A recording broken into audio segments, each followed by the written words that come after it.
Amém, irmãos? Amém. Preste atenção. Segundo Tessalonicenses, capítulo 2, diz assim a palavra do Senhor.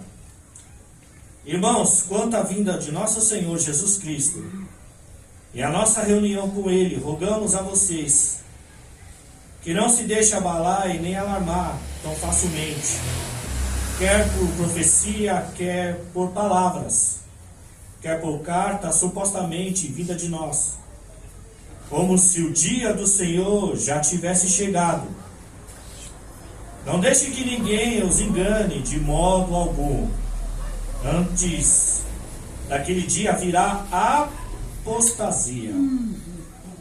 E então será revelado o homem do pecado, o filho da perdição. Este se opõe e se exalta acima de tudo, que se chama Deus ou objeto de adoração, chegando até se assentar-se no santuário de Deus, proclamando que Ele mesmo é Deus. Não se lembram de que quando eu ainda estava com vocês, costumava lhe falar essas coisas. E agora vocês sabem que está detendo para que Ele seja revelado no seu devido tempo. Versículo 7. A verdade é que o mistério da iniquidade já está em ação, restando apenas que seja afastado aquele que agora o detém. Então será revelado o perverso, a quem o Senhor Jesus matará com o sopro da sua boca e destruirá pela manifestação de sua vinda. A vinda desse perverso é segundo a ação de Satanás, com todo o poder, com sinais e com maravilhas enganadoras. Ele fará uso de todas as formas de engano, da injustiça, para que os que estão perecendo, porquanto rejeitaram o amor, a verdade que os poderia salvar. Por esta razão, Deus lhe envia um poder sedutor, a fim de que creiam na mentira e sejam condenados todos os que não creem na verdade, mas tiveram prazer na injustiça. Amém? Deus é eterno Pai, em nome de Jesus eu te peço que teu Espírito Santo, Senhor, fale através da tua palavra. Que o Senhor possa abrir não só os nossos ouvidos espirituais, mas também o nosso entendimento, para que nós podemos compreender a sua palavra. Assim eu te peço em nome do Pai, do Filho e do Espírito Santo de Deus. Amém?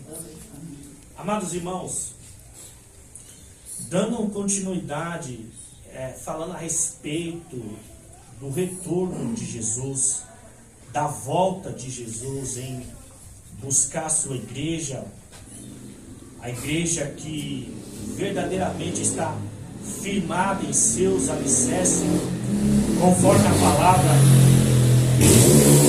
venho pregando no texto de Mateus capítulo 24, porque Mateus capítulo 24, toda a narrativa do texto é Jesus no texto. O evangelista Mateus escreveu, mas é Jesus no texto, são palavras de Jesus, e Jesus ensina acerca dos sinais que antecedem a sua vinda. Só que esse texto, essa epístola no grego significa carta. Paulo escreve essa carta aos Tessalônicas, na igreja em Tessalônica, a respeito dos sinais que antecedem também o retorno de Jesus. Porque Jesus, ele não só ensinou acerca dos sinais que antecedem a sua vida, o seu retorno, mas como Jesus deixou profetizado.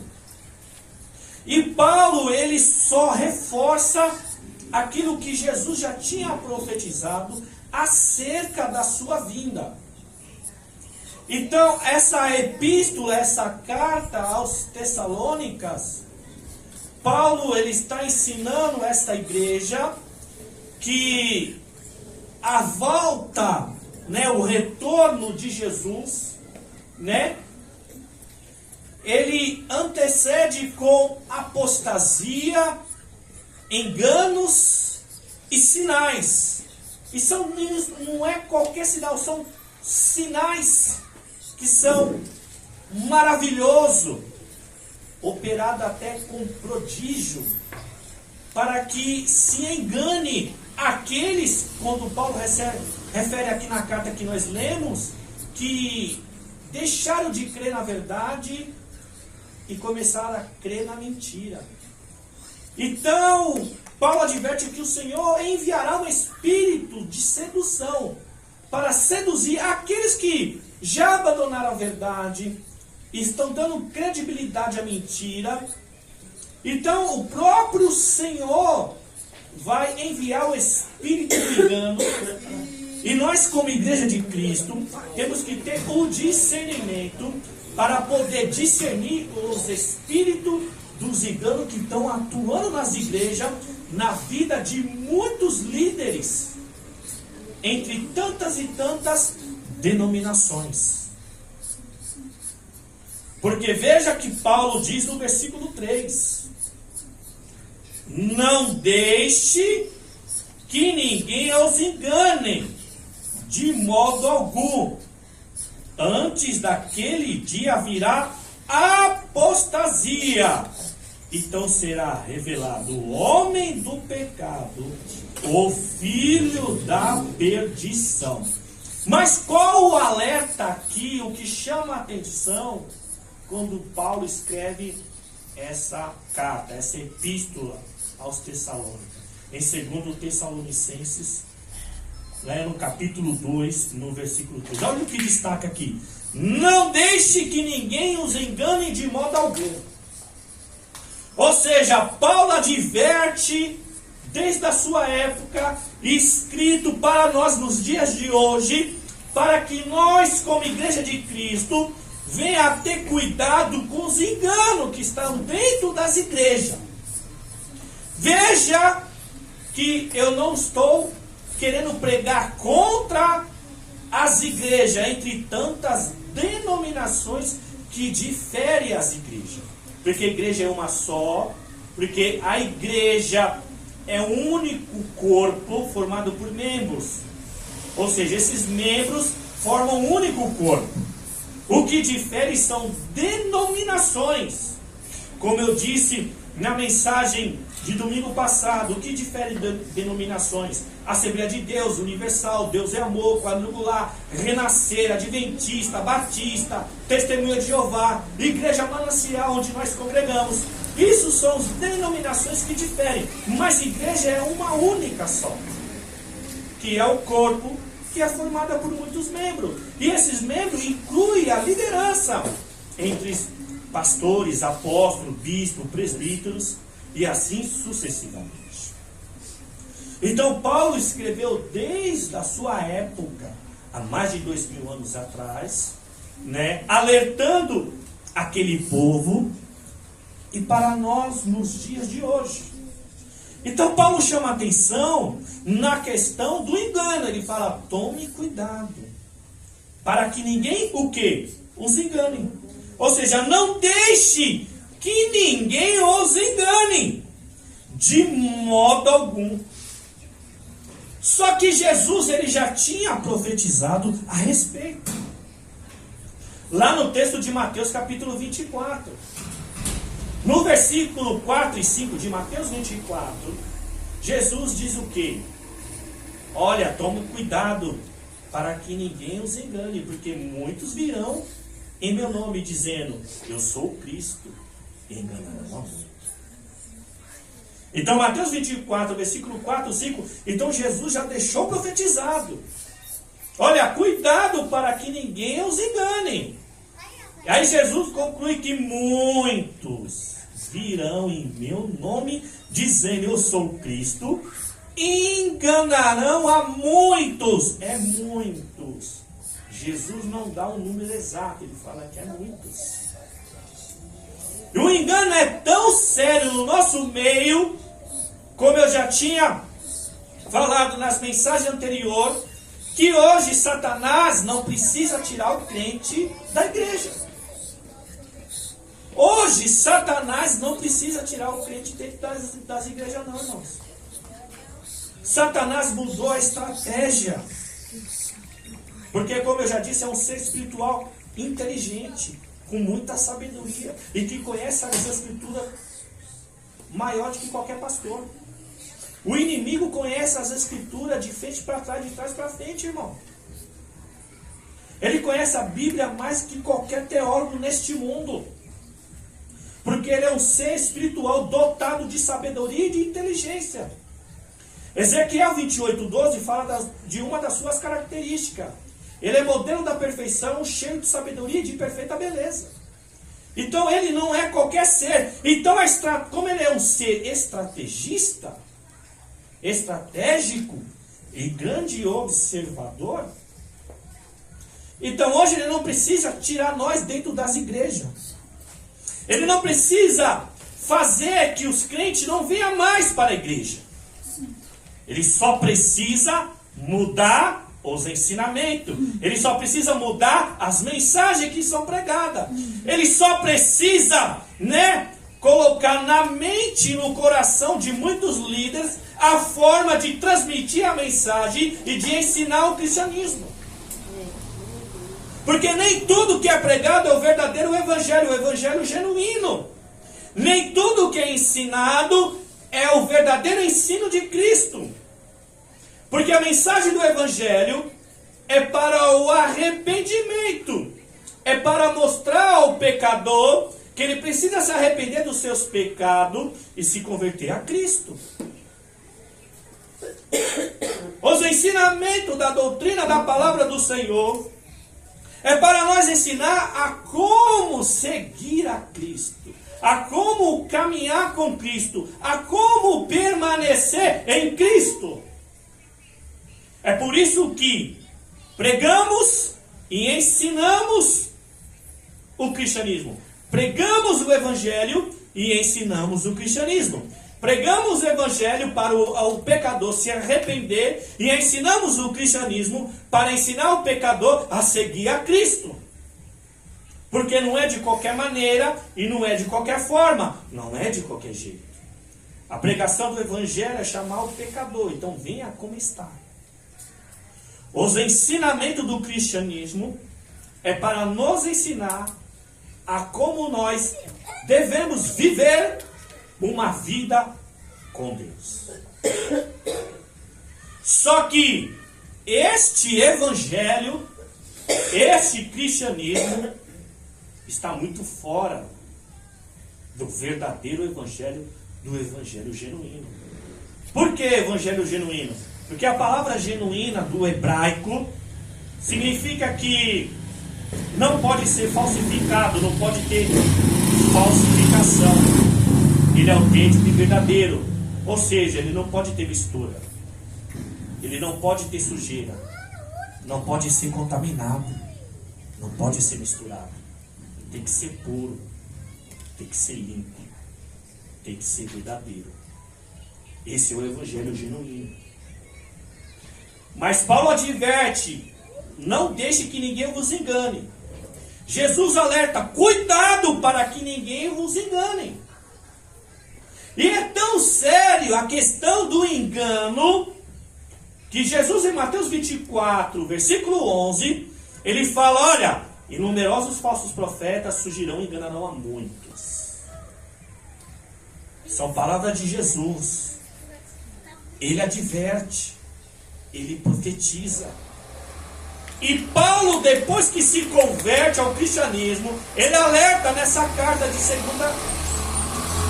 Tessalonicenses, no capítulo 2, no versículo 3. Que ninguém vos engane. Não deixe que ninguém vos engane. Na questão da pregação do evangelho e dos ensinamentos da palavra do Senhor, das doutrinas do Senhor. Então, tenham cuidado. A forma que estão pregando o evangelho, qual é o tipo de mensagem que nós estamos ouvindo, que tipo de mensagem nós estamos se alimentando, Que tipo de ensino que nós estamos ouvindo? E por mais que tenha sinais e maravilhas dentro das igrejas, nem tudo provém de Deus, e temos que discernir. O Senhor opera milagres e maravilhas. O Senhor é um Deus que cura. Deus é um Deus que opera o seu poder no meio do povo.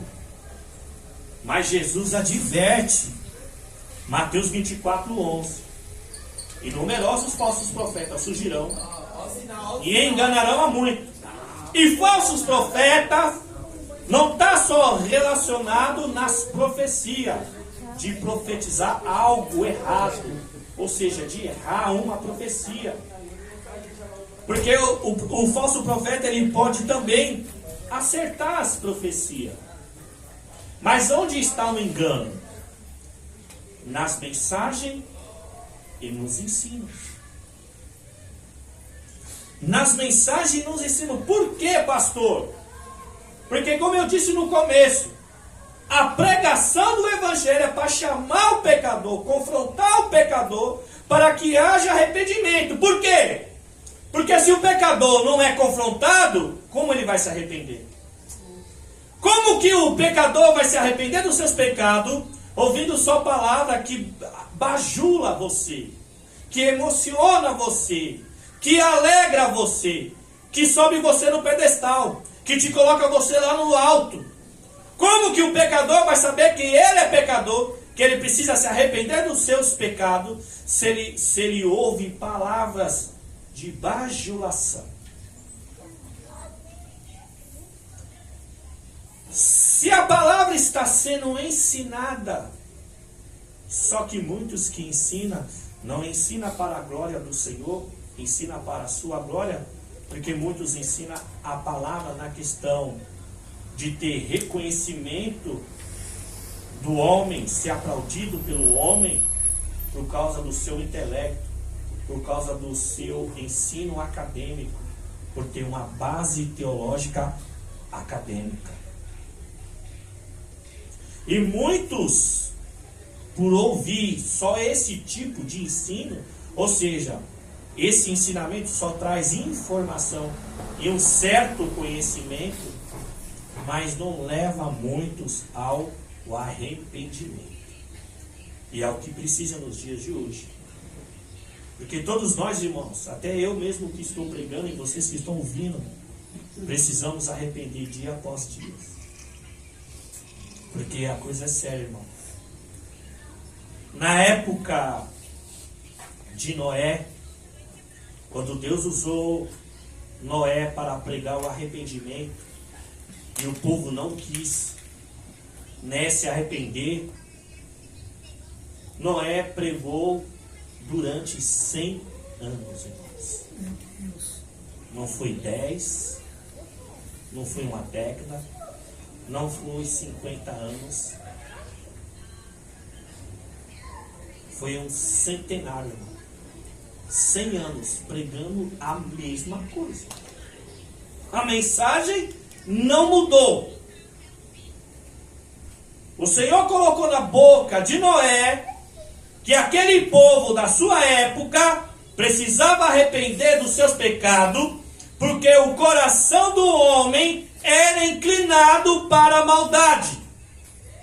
Está em Gênesis capítulo 6, se você ler a história.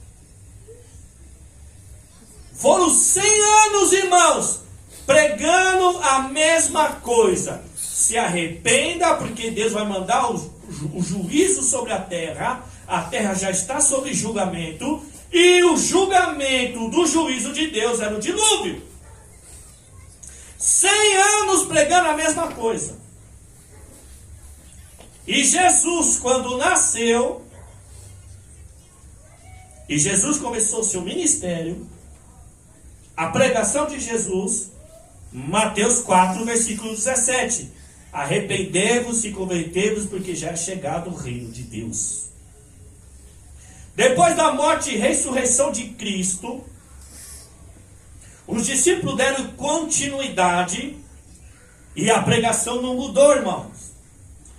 Os discípulos, o apóstolo Paulo, sempre pregou arrependimento. E os dias de hoje, a pregação da questão do arrependimento sumiu dos púlpitos. Então a gente vê mensagens que alegram os corações, que emocionam os corações, que faz os corações chorar emocionalmente. Você vê pregações que intitulam o homem, colocam o homem lá em cima, como um rei, como você pode, você deve, que é sempre só vitórias e bênção, que você tem que conquistar.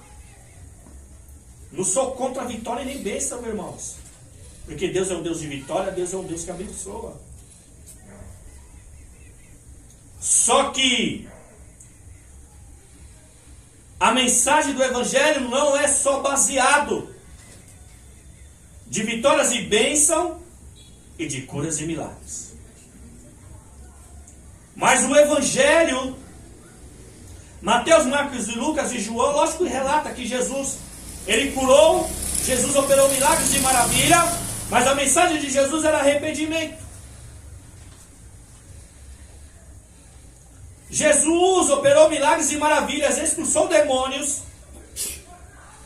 Jesus supriu a necessidade daquele povo, multiplicando 5 pães e 2 peixinhos, mas a mensagem de Jesus era arrependimento. Multidões seguiam Jesus. Multidões seguiam Jesus. Mas quem ficou com Jesus quando ele foi perseguido?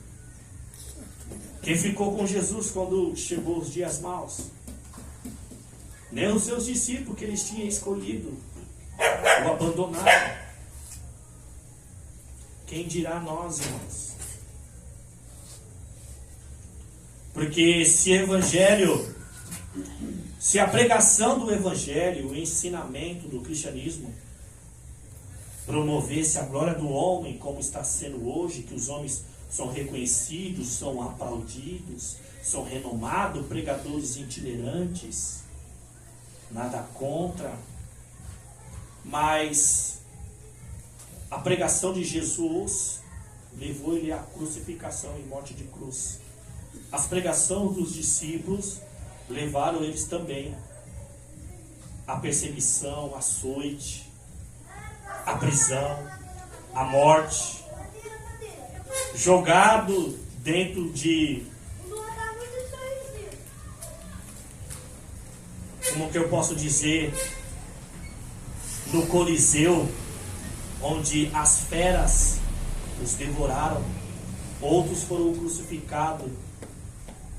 O apóstolo Pedro foi crucificado de ponta cabeça. Tiago morto a fio da espada, cortada a cabeça. E quem dirá João Batista, que pregou contra o adultério e perdeu a sua cabeça. Aí você vê os homens pregando e sendo renomado, reverendo. Mas naquela época, irmão, de Jesus, dos discípulos, e antes deles os profetas, foram morte, irmãos. Não era qualquer morte, não. Então por isso que Paulo adverte na epístola, segundo Tessalonicenses capítulo 2, versículo 3, não deixe que ninguém vos engane. Jesus em Mateus 24, versículo 4 e 5, ele fala, cuidado para que ninguém os engane, porque muitos dirão em meu nome, eu sou o Cristo, enganarão a muitos. Então, irmãos, muitos pregam no nome do Senhor, muitos profetizam, revelam no nome do Senhor, muitos ensinam no nome do Senhor, muitos louvam no nome do Senhor, mas ele está dizendo, cuidado para que ninguém vos engane.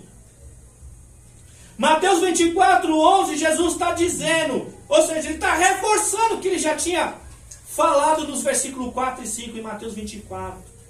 Quando você desce para o versículo 11.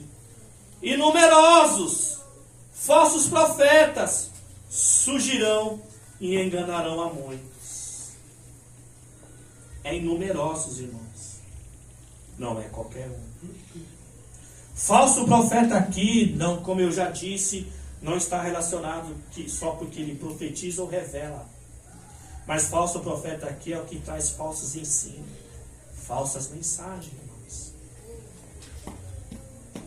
Porque se a gente só ouve mensagem que bajula, que só faz nós se emocionar, só faz nós se alegrar, até rir, porque tem pastor que faz as pessoas rirem, conta piada gospel. Você está me entendendo?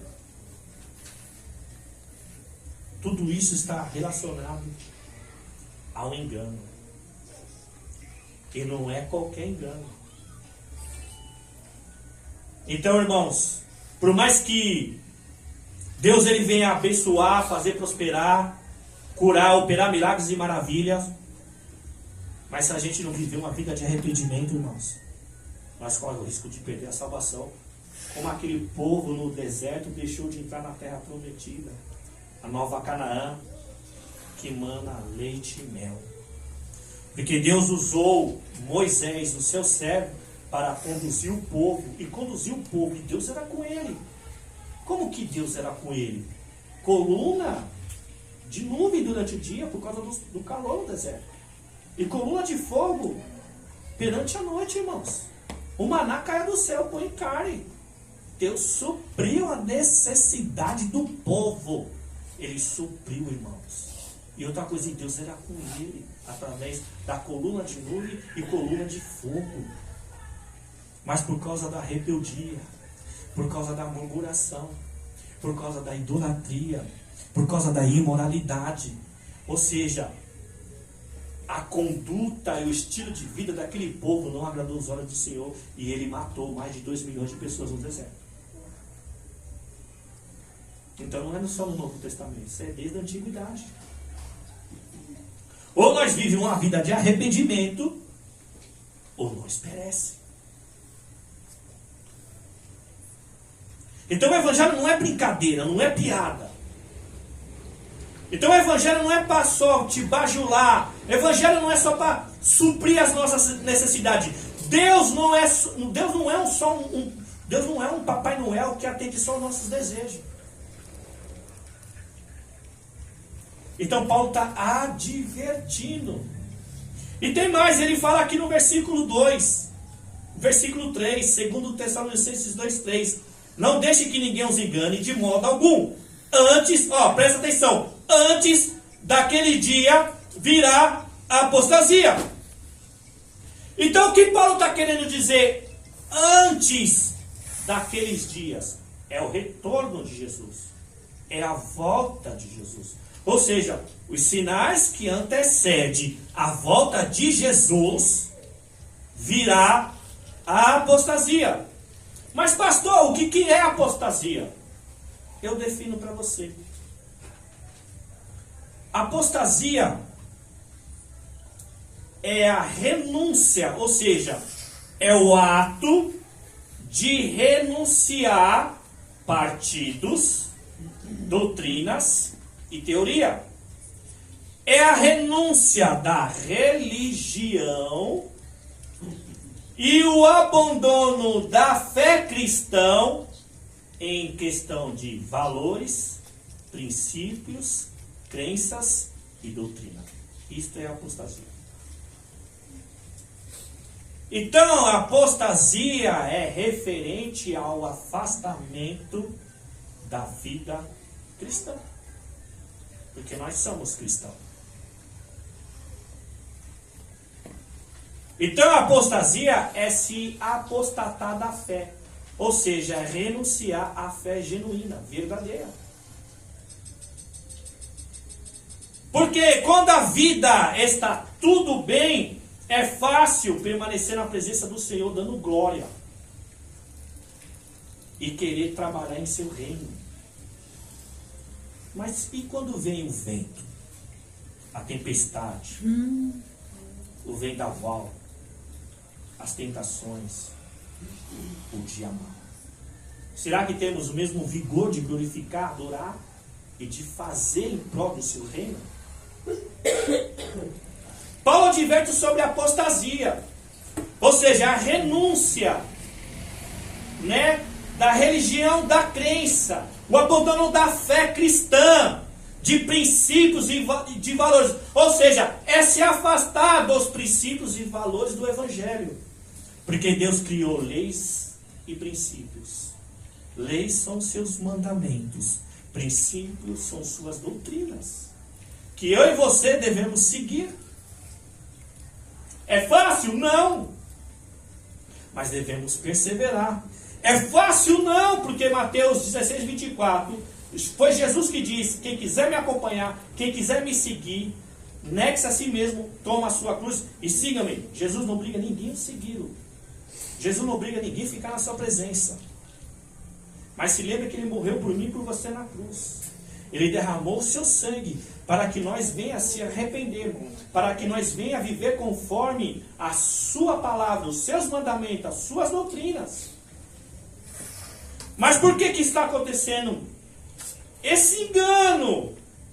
E esse engano, esse alvoroço do Evangelho, que parece ser Evangelho. Por mais que as igrejas estejam lotadas, irmãos. Parece Evangelho. Mas não se engane, que ali não é Evangelho. Por quê? Em Colossenses 1, 28, olha, se Paulo fala que os sinais que antecedem a volta do Senhor é sobre a apostasia, e a apostasia é a renúncia da fé cristã, na questão de princípios e valores, ou seja, se afastar do evangelho genuíno, porque a mensagem e o ensino não é genuíno.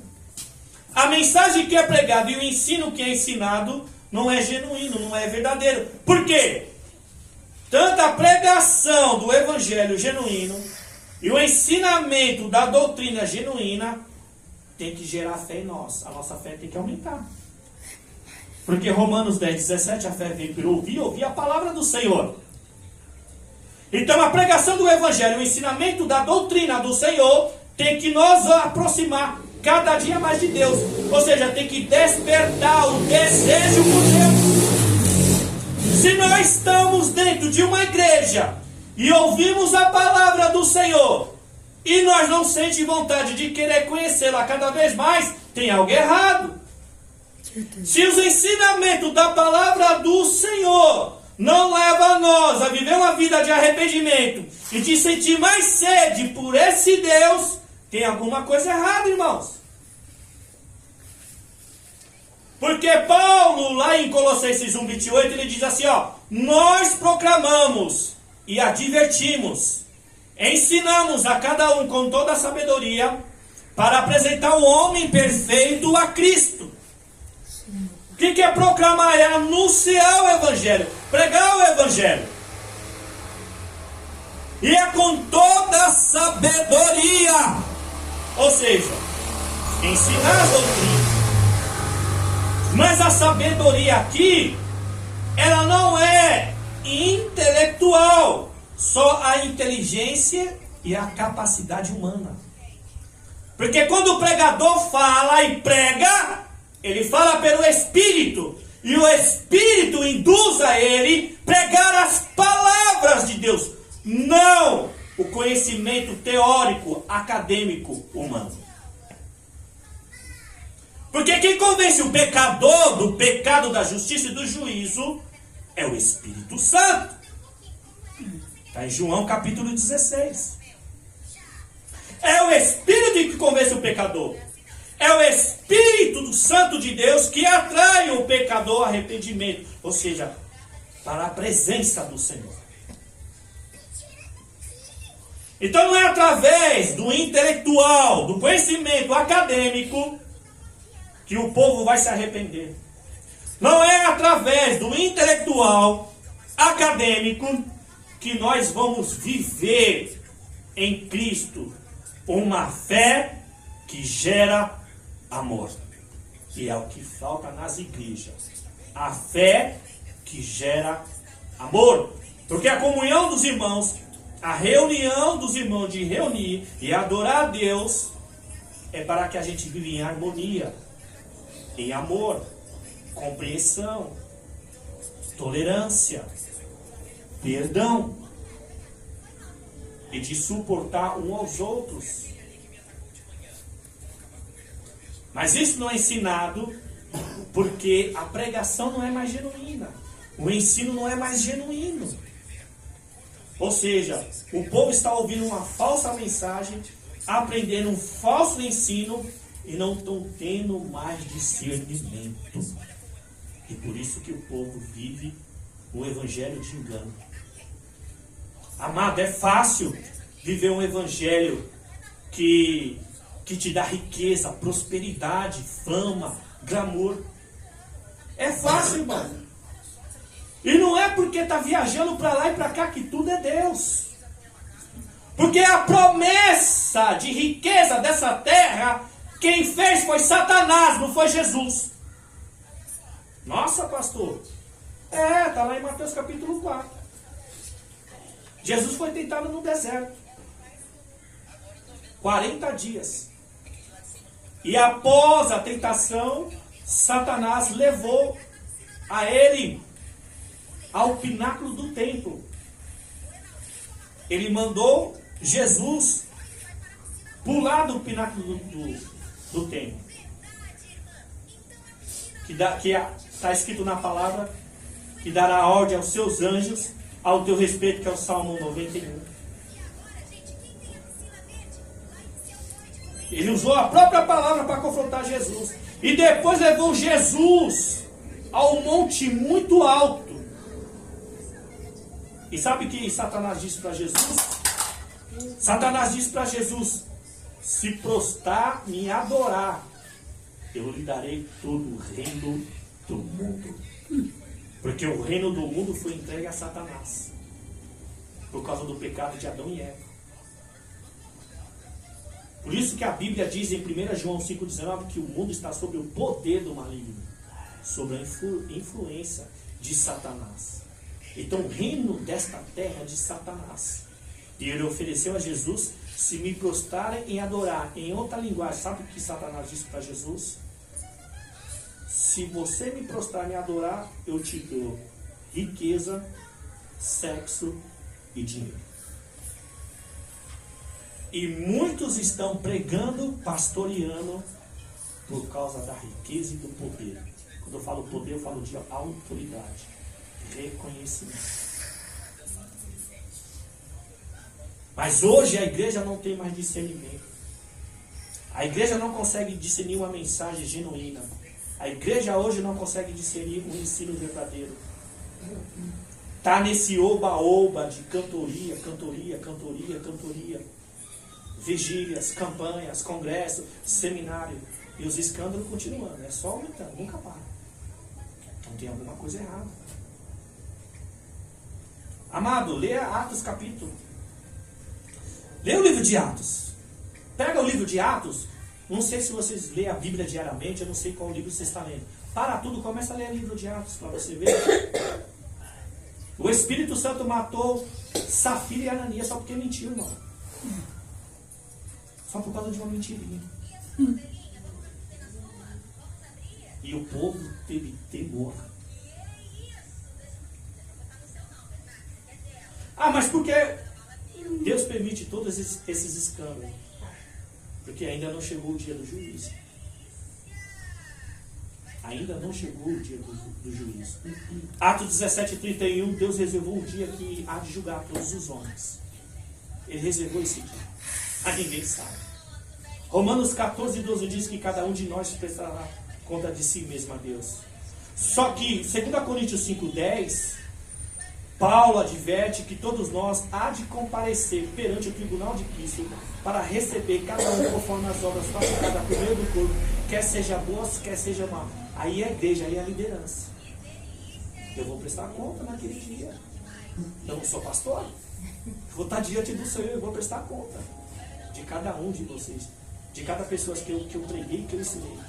As mensagens que eu prego e os ensinos que eu ensino vai ser julgado pelo Senhor. Então as pessoas, elas estão esquecendo disso. E eu vou parar por aqui porque a hora já foi. Mas tem mais coisa para falar. Fala no próximo culto. Isso não vai terminar não, irmão, porque nós estamos vivendo os sinais dos últimos dias. O último dia ninguém sabe, irmão. Porque Mateus 24, versículo 36, quanto dia e a hora ninguém sabe, nem os anjos do céu, nem o Filho do Homem, somente o Pai.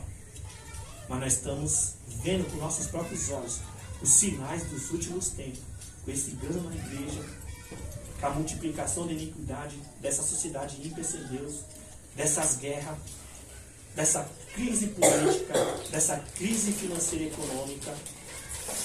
Então, o que está escrito na palavra do Senhor está diante dos nossos olhos. Só enxerga quem não lê a Bíblia. Mas quem começar a ler a Bíblia, verdadeiramente, de fato, os seus olhos serão abertos. Como a pastora disse no início do culto, ela lendo a carta de Tiago, capítulo 3. Ela disse, quando você lê a Bíblia, mas não lê, mas você medita, você conhece a verdade. E se você conhece a verdade, os seus olhos são libertos. Só que, só uma advertência para mim que sou pastor, e muitos pastores, apóstolos, bispo. A pastora Lindalva leu Tiago capítulo 3.